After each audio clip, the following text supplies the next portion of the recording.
I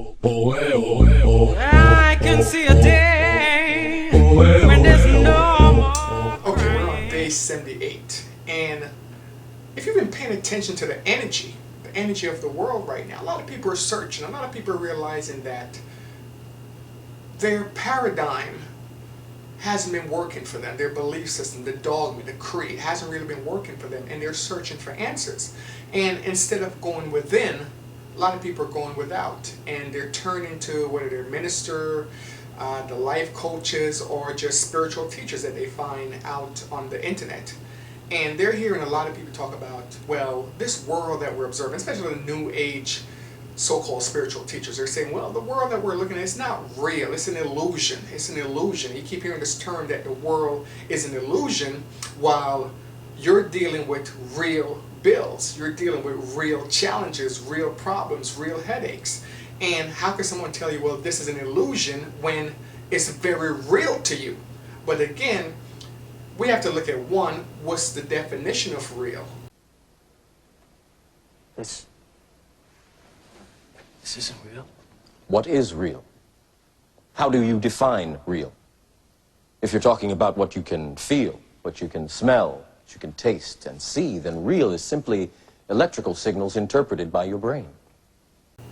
And two, we have to describe what we're experiencing with the best words that we have available. And I believe a better word than an illusion would be a reflection. What we're dealing with out here is a reflection.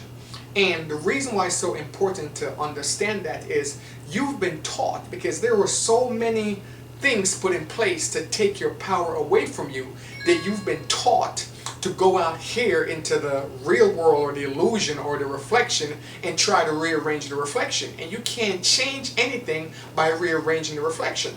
The world is as real as if you took your hand and made a little figure on the wall, a shadow. That shadow is real. However, the shadow doesn't control the hand controls the shadow. So you've been taught to try and rearrange a shadow and get the shadow to do what you need it to do, when that's not how it works. So instead of looking at the world or trying to understand what they mean by this is an illusion, just think of it as a reflection. And what I mean by reflection, everything starts within. So if there's something going on in your world, you've attracted it to you. Now, this is an idea that most people wouldn't sit well with years ago, but they're beginning to realize that, wait a minute, this is making more and more sense. So what I'm saying to you is whatever is going on in the outer world is a reflection of what's going on in the inner world. Everything, including disease, including illness, including abundance, including lack of abundance, whatever is going on is just a reflection of what's going on in the world. So what you want to do is change it within first. You want to look at your belief system and you want to see how you can adjust that to make it work, to make it be in alignment to what you're looking to manifest. It doesn't make any sense that you believe that you want a better life, that you desire rather a better life, but you believe it's impossible to achieve. You believe or you desire a raise at your job, but you believe that your boss is just not going to do it.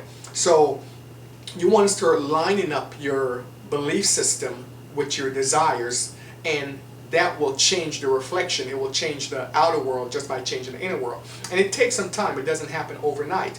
Now, I guess maybe tomorrow I should make another video explaining how changing your inner world will change your outer world, because again, that's something that a lot of people don't really get. So tomorrow I'll go into that more, how just changing the inner world change the outer world, and there's so much more to it, to the mechanics behind it. But that's just the simplest analogy that I could give you. It's like a shadow, it's like a reflection in the mirror, and you can't change the reflection in the mirror, you can't change the shadow, but you could change the person or the thing that is casting the reflection. So if you get into your mindset and start looking at your belief system, where you're getting these ideas, are these ideas working for you?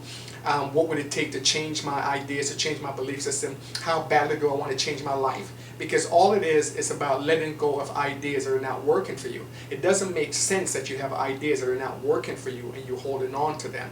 You're holding on to the idea that someone will change, and when they change, then I'll be happy. You can never wait for someone to change for you to be happy. You have to decide to be happy now. You have to decide that the only person that you can work on, the only person that you can change is you. So it all starts within. So work on that, and tomorrow I want to talk more about how once you change your inner world, the outer world change. So we'll talk more tomorrow.